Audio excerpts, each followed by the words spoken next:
Paano magluto ng gabi na hindi makati? So ang gagawin muna natin, i-dry muna natin yung gabi para mas maganda yung pagkaluto niya. Ito po ang isang technique, yung hindi makaluto ng laing, i-try nyo tong gawin. Ibilad muna sa araw hanggang sa madry.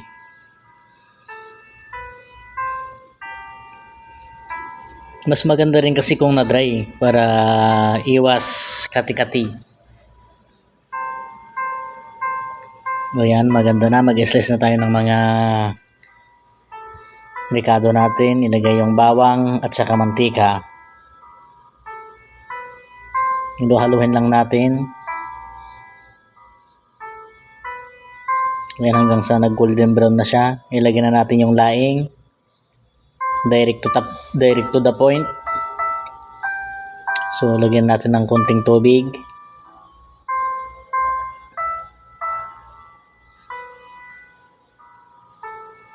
Haluhin lang.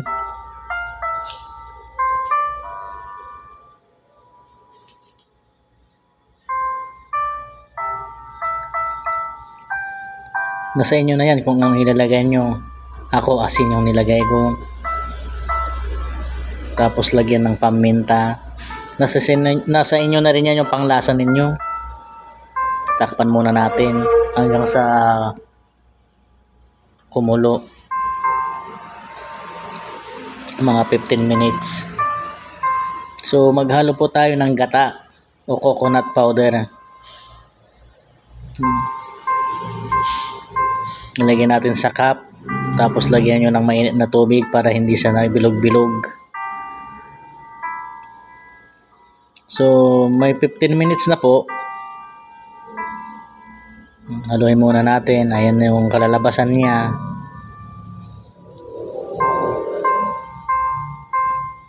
Ilagay na natin yung gata na hinalo-halo natin kanina. Then po ay kukumama, tapos lagyan nyo ng sili. Nasa inyo na yan kung anong ilagay nyo. Pwede nyo rin i-slicein. Mga 5 minutes.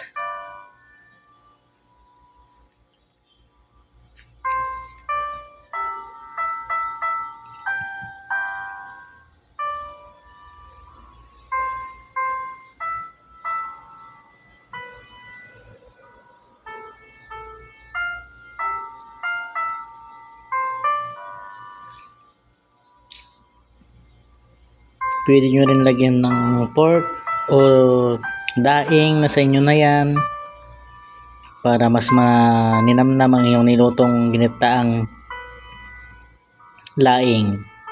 Thank you for watching.